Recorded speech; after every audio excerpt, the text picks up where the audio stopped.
The most dangerous promises are the ones you make when you believe they cannot possibly change your life. That was exactly what I believed the afternoon I stood outside a small neighborhood art studio, holding more uncertainty than I had ever carried into a billion-dollar negotiation. Emma Sullivan opened the door with a streak of blue paint across one hand and an expression that shifted from surprise to curiosity the moment she saw me standing there. "Charlotte?" she asked with a puzzled smile. "I was not expecting you." Neither had I expected to be there.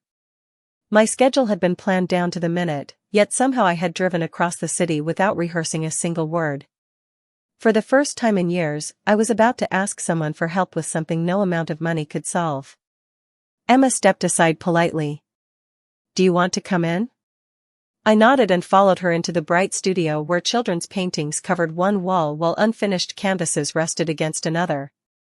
The room smelled faintly of fresh coffee and acrylic paint, a welcome contrast to the polished marble and quiet luxury that filled my office every day.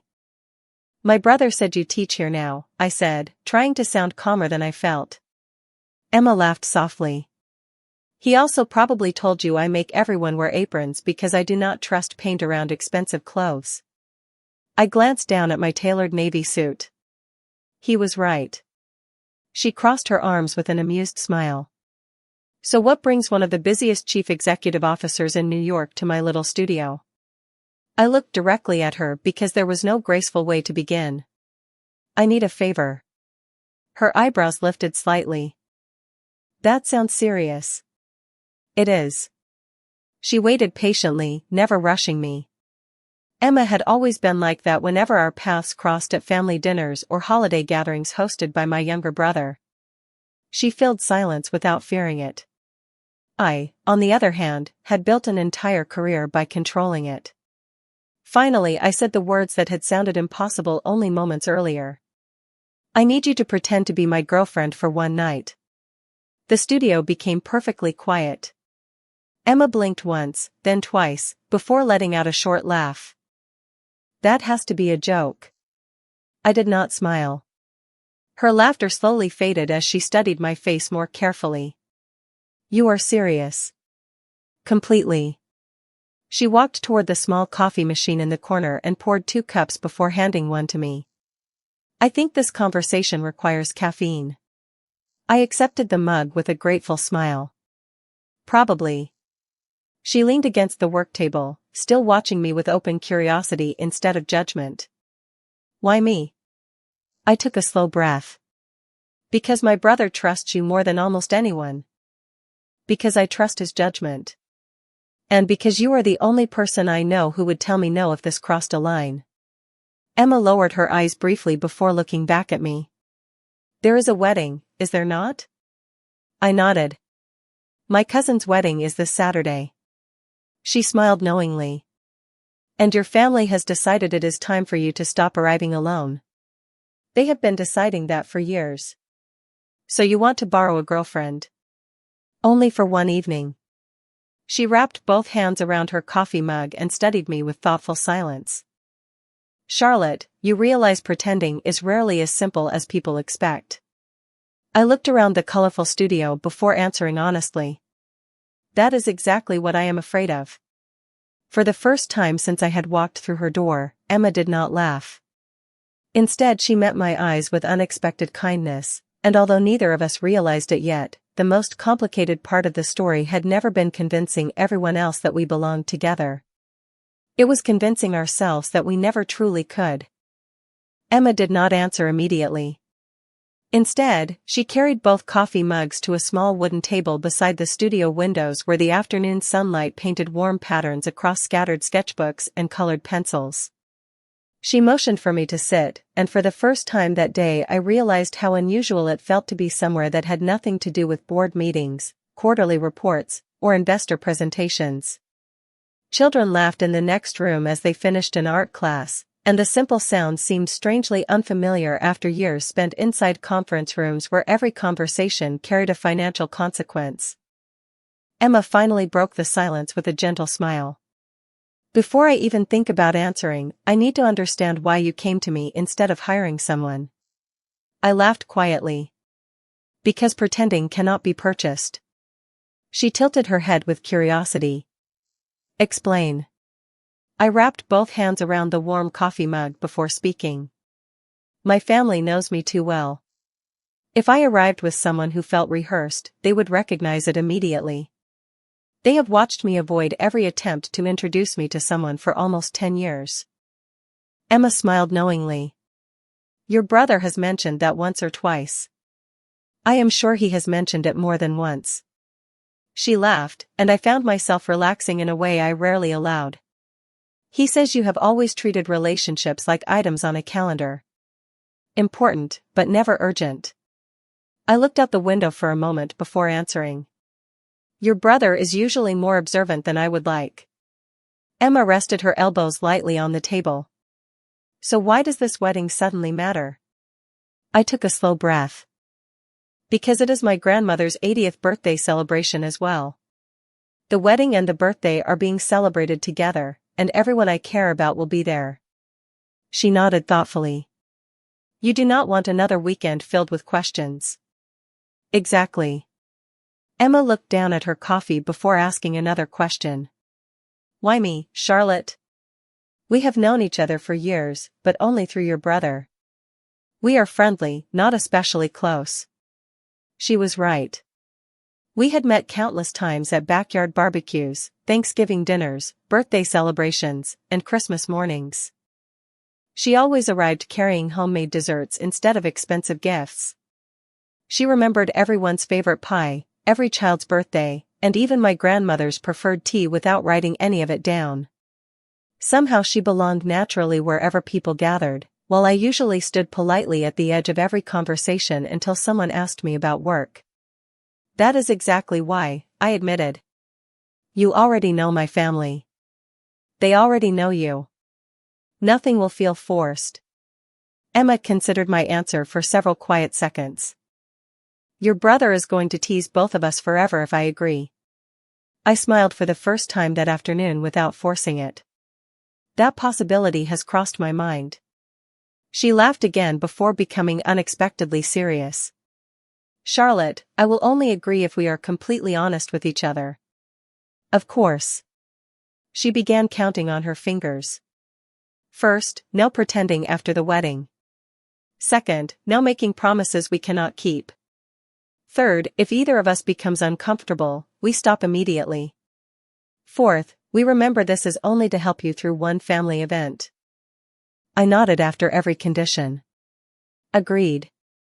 She looked at me carefully, as though making one final evaluation. Then there is only one question left. What is that? A playful smile returned to her face. Have you ever actually pretended to have a girlfriend before? I shook my head without hesitation. No, her smile grew even brighter. Good. Neither have I. We both laughed, and something inside me became unexpectedly lighter. Neither of us realized that the agreement we had just made sounded perfectly reasonable on paper. The only detail we failed to include was what would happen if the feelings we were pretending to share quietly became impossible to pretend at all. The next 3 days passed much faster than either of us expected. My calendar remained filled with executive meetings, earnings reviews, and endless conference calls, yet every evening another message from Emma appeared on my phone with a question about our unusual arrangement. Sometimes it was practical. What color should I wear? Sometimes it was unexpectedly thoughtful. Does your grandmother like flowers? I answered every message more quickly than I answered most corporate emails, something my chief operating officer noticed before I did. On Thursday afternoon, Natalie stepped into my office carrying the quarterly financial summary before narrowing her eyes at me with an amused smile. You have looked at your phone 6 times in the last 15 minutes. I glanced toward the device resting beside my laptop. Have I? That depends. Are investors suddenly communicating through text messages? I laughed softly. Not exactly. Natalie placed the report on my desk without pressing further. Whatever has finally distracted you from work, I hope it is something good. After she left, I looked down at the newest message from Emma. Your brother says your favorite dessert is lemon pie. Is that true, or is he trying to embarrass you? I smiled before replying. It is true. Unfortunately for me, he enjoys sharing unnecessary information. Her answer appeared almost immediately. Good. I needed to know whether he was trustworthy. I found myself laughing alone inside an office where laughter had once been exceptionally rare. The following evening I drove to Emma's apartment so we could prepare before the wedding. We agreed that pretending convincingly meant eliminating awkwardness before we arrived. She welcomed me inside carrying 2 notebooks filled with surprisingly organized lists. I made notes, she said proudly. Notes? Your family tree, important birthdays, favorite hobbies, and the names of relatives I have probably met before but forgotten. I accepted the notebook and stared at the pages in genuine amazement. You prepared for this better than some executives prepare for board meetings. She grinned. I teach children. Preparation is survival. We spent the next hour talking through simple details that would make everything feel natural. Which side of me she would stand on during photographs. How we first supposedly realized we enjoyed spending time together. Which restaurants we had supposedly visited. Every answer sounded believable because each one borrowed pieces of real conversations we had shared over the years. At one point Emma paused and looked at me thoughtfully. Can I ask you something? Always. When everyone starts asking questions, are you going to become nervous? I almost answered no out of habit, but honesty had become part of our agreement. Probably. She smiled gently. Good. I blinked in surprise. Good? That means I will not be the only one pretending to be confident. We both laughed, and the remaining tension quietly disappeared. Before I left, Emma walked me to the front door. One more rule, she said. What now? Tomorrow, if you start feeling overwhelmed, squeeze my hand once. I looked at her curiously. Why? Because no one notices something that small, and it will remind you that you are not facing your family alone. I nodded slowly, touched by a kindness so simple it felt impossible to repay. As I drove home through the evening traffic, I realized we had spent hours rehearsing imaginary memories while unknowingly creating real ones. Somewhere between shared laughter, handwritten notes, and one thoughtful promise at the front door, our carefully planned performance had already begun to feel less like an act and more like the beginning of a story neither of us had expected to write. Saturday arrived beneath a cloudless September sky, and for the first time in years I found myself more anxious about a family gathering than a room full of investors. The ceremony was being held at a historic vineyard just outside the city, where white flowers lined the stone walkway and soft music drifted across the gardens as guests greeted one another with easy laughter. I stepped out of my car and immediately spotted Emma waiting near the entrance. She wore a simple sage green dress that reflected the late morning sunlight without drawing unnecessary attention, and somehow that effortless elegance made it impossible to look anywhere else. She smiled the moment she saw me approaching. You are 5 minutes early, she said with playful satisfaction. I was curious whether chief executive officers could actually arrive before schedule. I laughed quietly. Only when they are trying not to disappoint their fake girlfriend. She smiled warmly. That was almost convincing. Before I could answer, she gently offered her hand. Ready? I looked down at her hand for only a second before taking it. The simple gesture felt surprisingly natural. We walked toward the ceremony together, and almost immediately my younger brother noticed us. His eyes moved from our joined hands to my face before a slow grin spread across his expression. Well, he said, that explains why my best friend suddenly stopped answering mysterious questions about her weekend plans. Emma laughed beside me. I was instructed to keep the surprise. He looked at me with obvious amusement. You actually managed to surprise the entire family. That almost never happens. As we continued through the crowd, relatives greeted Emma with genuine affection because many of them already knew her from birthdays and holiday dinners over the years. Nothing about her presence felt forced. She belonged there long before we ever invented our story. During the ceremony we sat side by side beneath a canopy of trees while sunlight filtered softly through the leaves above us. Every so often another guest smiled toward us, clearly assuming we had been together for much longer than a few rehearsed conversations could explain. At one point my grandmother leaned over with unmistakable happiness shining in her eyes. "She has a wonderful smile," she whispered. "You smile more when she is around." I almost answered automatically before realizing she was right. Emma glanced toward me, silently asking whether everything was all right. Without thinking, I gave her hand the single gentle squeeze we had agreed on the night before. She answered with the smallest reassuring smile, and just like that, the nervousness disappeared. After the ceremony, the celebration moved into a beautifully decorated reception hall where music, conversation, and laughter blended into an atmosphere that felt warm instead of overwhelming. Family members insisted on taking photographs, and Emma slipped comfortably beside me each time as though we had stood together that way for years. During dinner my grandmother asked how we first realized we enjoyed spending time together.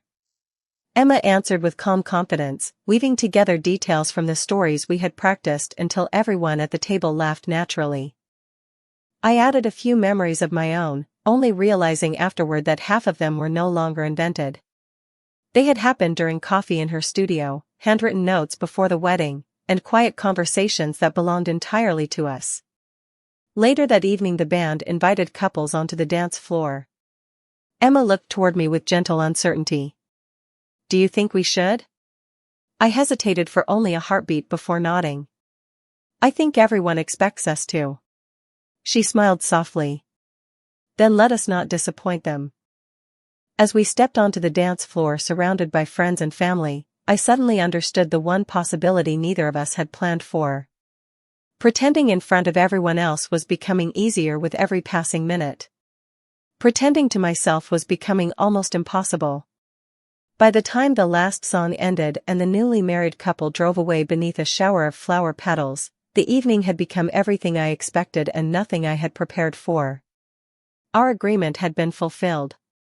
My family believed every smile, every conversation, and every quiet glance we had shared throughout the celebration. Emma and I walked together toward the parking area beneath strings of warm lights that still glowed against the darkening sky. A cool autumn breeze carried the scent of fresh grass and late-blooming flowers through the vineyard. She looked over at me with a relaxed smile. "Congratulations," she said playfully. "You survived." I laughed softly. "I could not have done it without you."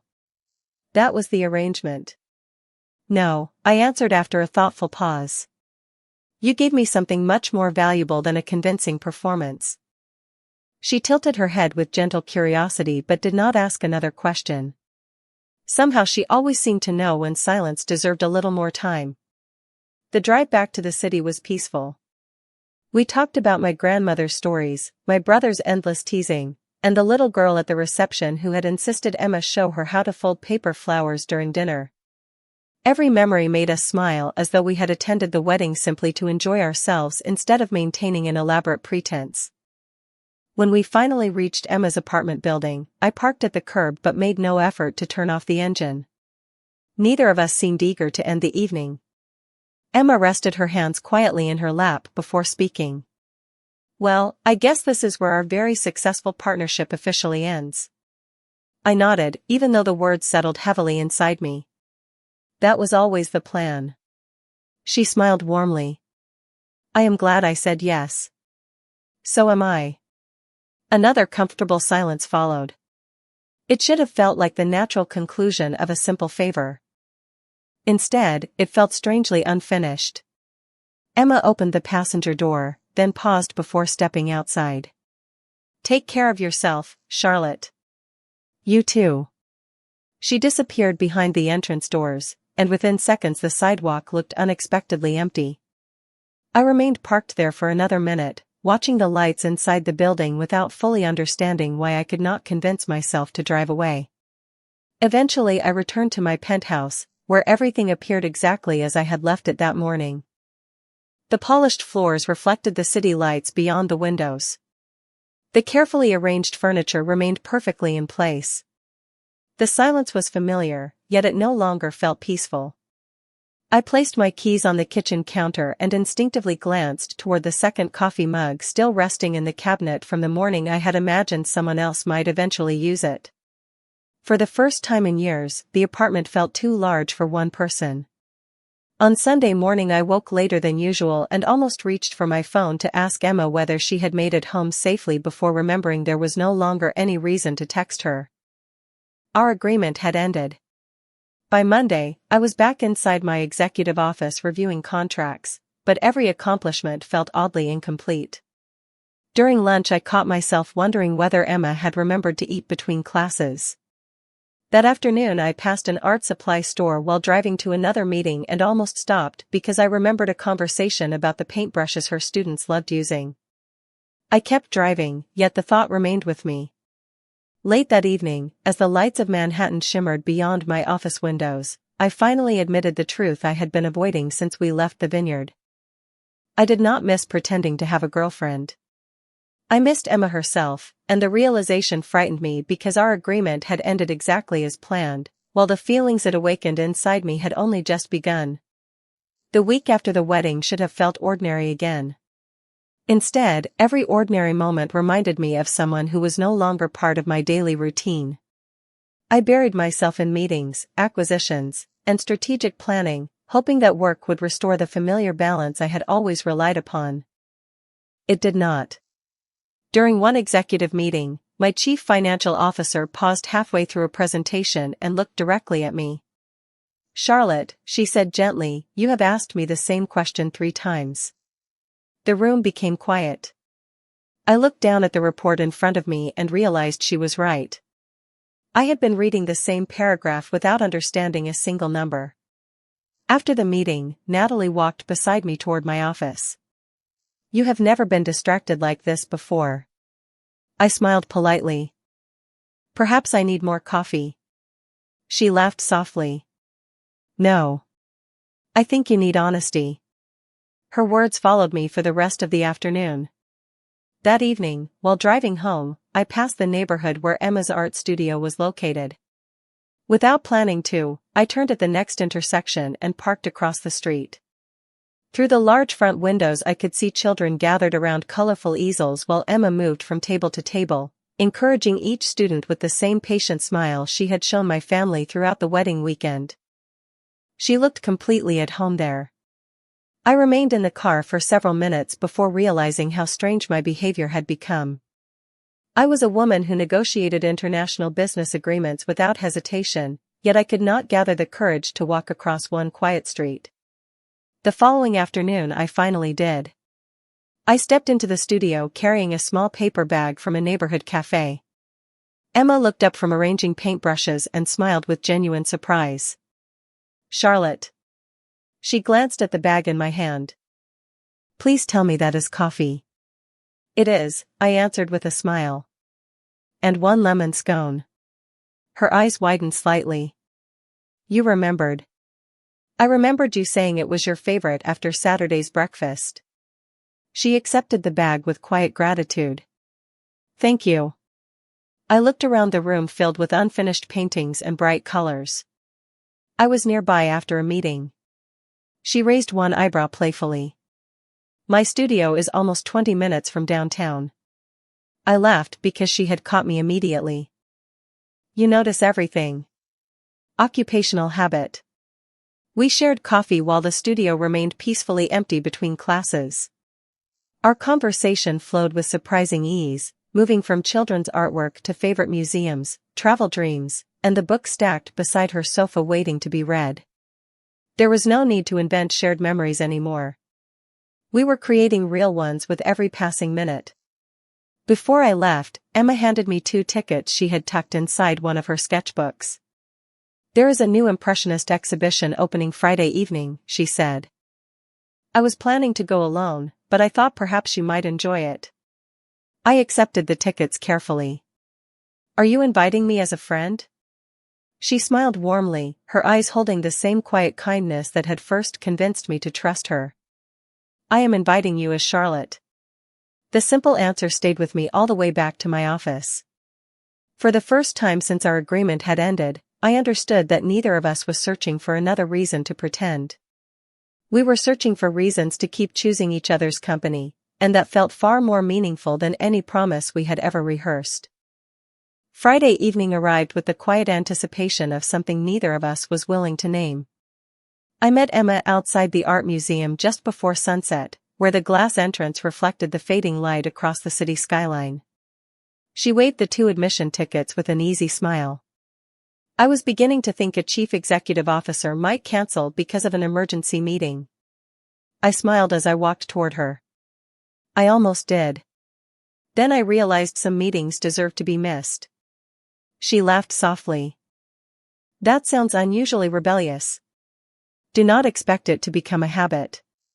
We wandered through the exhibition at an unhurried pace, stopping before paintings that seemed to capture ordinary moments with extraordinary warmth. Emma studied every brushstroke with genuine fascination while I found myself studying the expressions on her face instead of the artwork itself. At one landscape painting she folded her arms thoughtfully. Do you know why I love Impressionist art? She asked. I shook my head. Because it reminds people that beauty is often clearer when you stop trying to control every detail. I smiled quietly. You realize that sounds like advice meant for me. Maybe it is. We continued walking until we reached a large window overlooking the river. The museum had begun to empty, leaving only scattered visitors speaking in gentle whispers. Emma rested one hand lightly on the railing and looked toward the evening lights outside. Can I ask you something honestly? She said. Always. She turned toward me with calm sincerity. When we agreed to pretend at the wedding, I thought everything would become simple afterward. Instead, it feels as though we left the pretending behind and carried something much more complicated home with us. I nodded slowly because I had been carrying exactly the same thought. I know. She looked down for a brief moment before continuing. I keep wondering whether we have been trying to return to the lives we had before, even though neither of us really wants to. My heart beat a little faster as I answered. I have been asking myself the same question every morning. Emma smiled gently, though uncertainty still lingered in her eyes. Then what happens now? I let the silence settle around us before speaking with complete honesty. Do you remember the list of rules we wrote before the wedding? She laughed quietly. I remember every one of them. There was one rule we forgot. She looked at me curiously.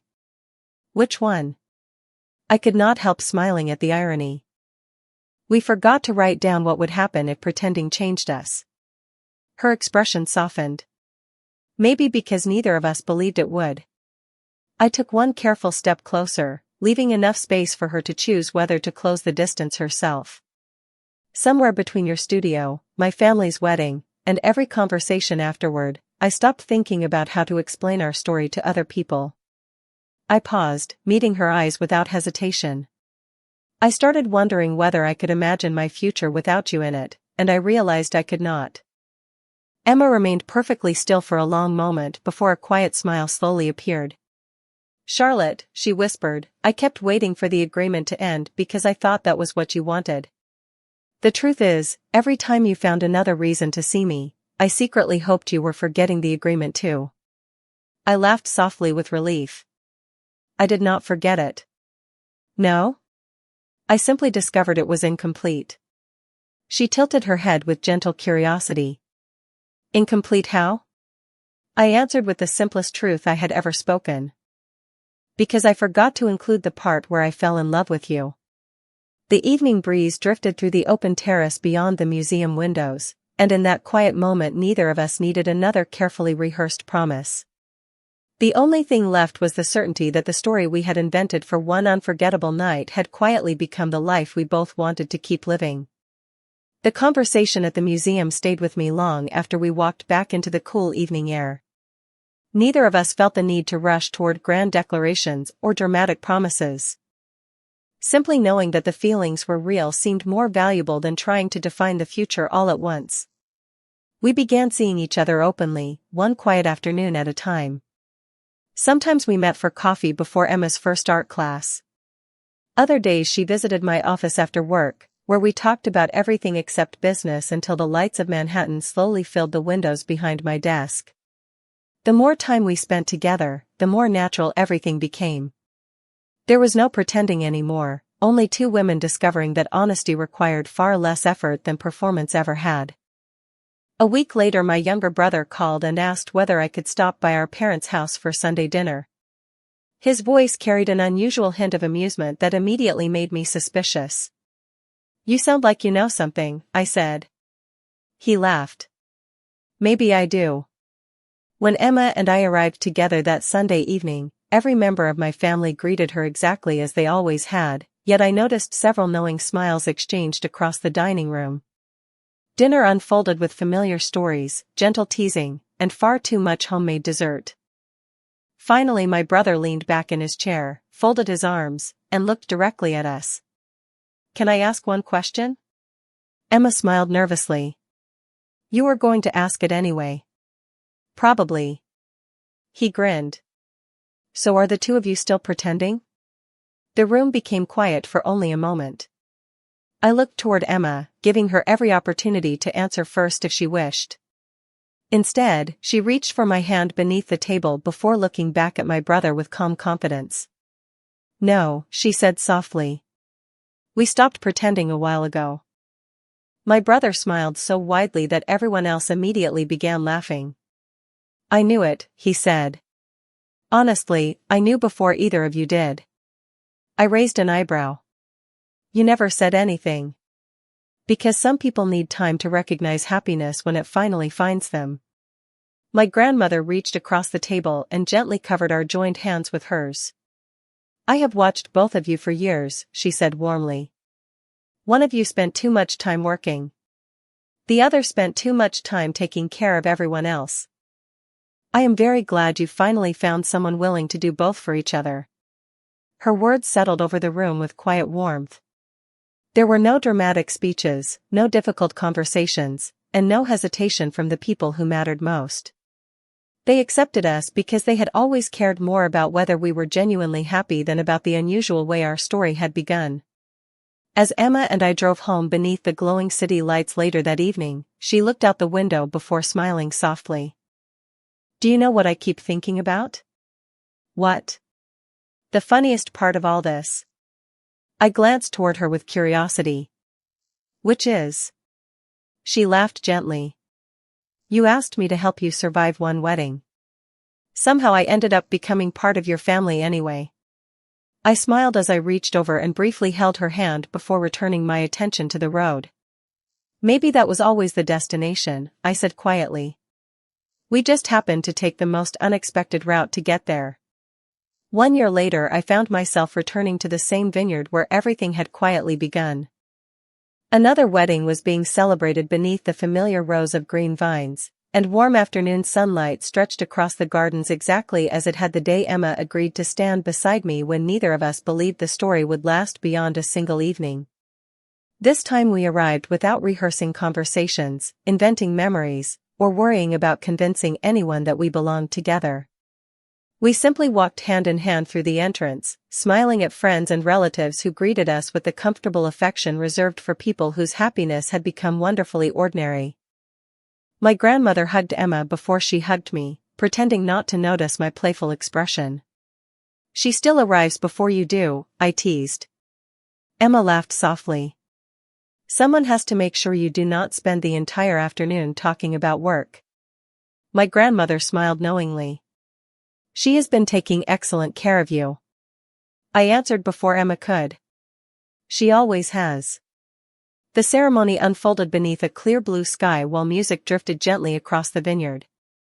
I realized I was paying less attention to the decorations than to the simple fact that Emma's hand still rested comfortably in mine without either of us thinking about it anymore. Once, holding her hand had been part of a carefully planned performance. Now it was simply where my hand naturally belonged.